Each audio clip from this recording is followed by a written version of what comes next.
A biblical perspective on life, culture and current events. This is 2020 on Vision.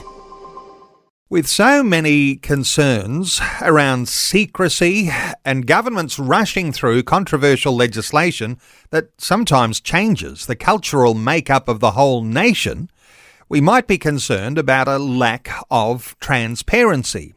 Well, the Australian Christian Lobby is saying transparency is in crisis as governments turn out the lights on information requests. Wendy Francis is the Australian Christian Lobby National Director of Politics. She's joining us. Wendy, welcome to 2020. Thank you so much for having me, Neil. I appreciate it. Wendy, you're saying that there's a disturbing pattern of secrecy, denial and obstruction that's emerging not only at state levels but federal level too. Yes, and I can give you some examples of what I'm talking about because I like to be able to back it up. But can I start by saying freedom of information to Australia's democracy? Public information must be available. You know, this is information that relates to where your and my tax dollars go. So we're actually paying for some of these services. We need to be able to access information about them that only makes sense, and that is part of being a democracy.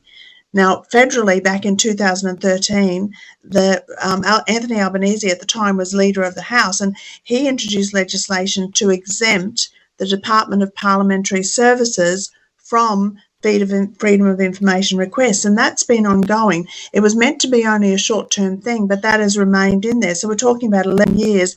The Department of Parliamentary Services has been exempt from giving information to the public. And so we're finding when this information came out, it actually made sense to the Australian Christian Lobby because we've been asking freedom of information requests and receiving denials and receiving, we don't have that information. And so it's starting to make a bit of sense. It's not just ACL. We've got former judges. We've got the chair of the Centre for Public Integrity, Anthony Wheely. He's come out. He's a KC. He has said publicly that there is absolutely no justification for this exemption that the government has given in itself. I mean, we're talking even the High Court and the Office of the Governor-General are subject to freedom of information requests. And as I said, it's not just federal government. So with if you're okay, I'd just like to go through a few of the FOIs that we've actually put in recently. We'll get on to those in just a moment, Wendy, but when you talk about delays and secrecy and denial, what sort of length of delay are we talking about here? So if you made a request, freedom of information request, to various government departments because there's important legislation that's coming up, about to be passed, what sort of time does it take to even get a response? They're meant to give you a response within 30 days, but what we've found recently is that continually those timelines are pushed out. So the timelines are pushed out, and so we're finding it's taking 3 months to get any information at all, and often that information is quite redacted, so we get very little information back. So when you do get a response from these government departments, it's delay, it's denial, and you use that word redaction. In other words, lots of the important words all blacked out so you can't see what and who is being talked about there. And I guess there's all sorts of privacy concerns that some have, but it's a freedom of information request and these are government services. So you'd expect that there'll be something that will fulfill the request that you make. Absolutely. So one example is the Royal Children's Hospital in Melbourne, which we did end up getting some information from, and I found them quite reasonable to deal with, to be honest. So we went to the Royal Children's Hospital. We were interested right around Australia to get freedom of information requests on how many children are being treated for gender dysphoria, how many children are on puberty blockers, what are the ages of the children on puberty blockers, what are the ages of children undergoing surgical changes to their bodies that are lifelong for gender dysphoria. These were the sort of questions we were asking. Now, these are public hospitals. It's your tax dollar and mine. These are Australian children. Now, what the Royal Children's Hospital came back with was, well, Wendy, we can give you some information, but we're quick enough to identify any of the children. Now, that's perfectly reasonable, so I really appreciated that. But again, it took a long time, but when we got the information, we were shocked to see how many 3 to 5-year-old children are actually being treated in the gender clinic in Victoria. And so when we see this, there's 19 at the moment, 3 to 5-year-old children being treated in the gender clinic in Victoria for gender dysphoria. Now, 3 is very young, and we're talking that is how young they are. So we went to other states and territories because we wanted to find out there, and this is where we've really hit some roadblocks. So in the Northern Territory, it was delayed, and finally when we got the information back, I'm going to read actually from their letter here. It says, unfortunately, searches within this organisation have resulted in the department determining that the information does not exist. Therefore, your application is refused. So in a public hospital in the Northern Territory, they are saying that they have no information regarding children under the age of 18 who are being treated with puberty blockers and hormone treatment, and that is shocking. It's either completely inept or it's not true.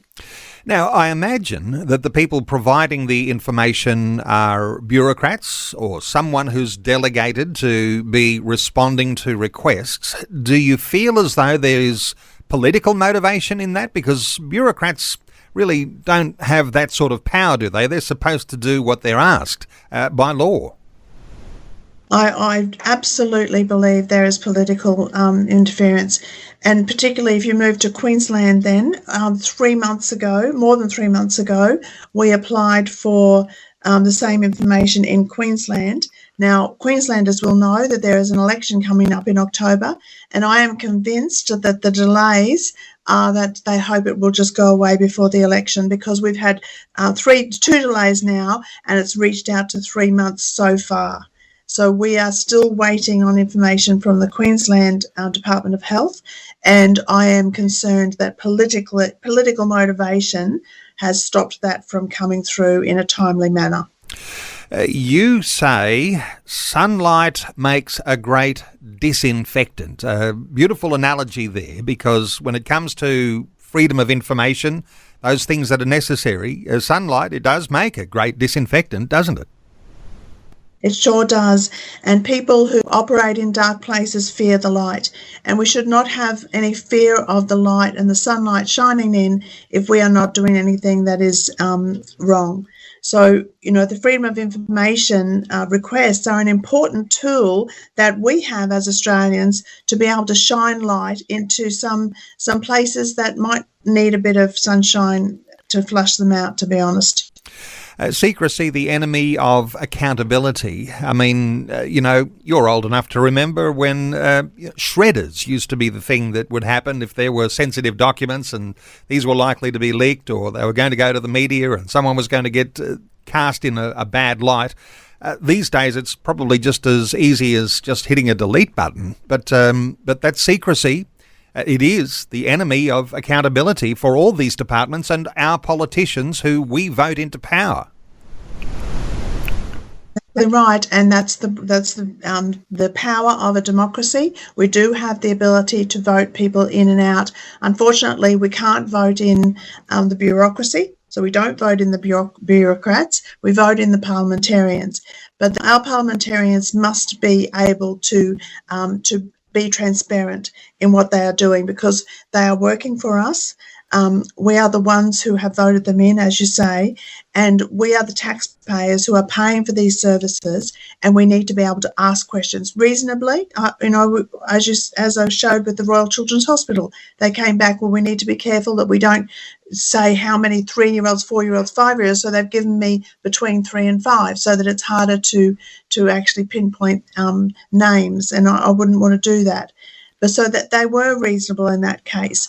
We're not asking for anything unreasonable, but we do need to know the truth and the facts so that we can best represent what is true and what is good to the Australian people. We need to know the facts before we can actually even go in there with our arguments as well.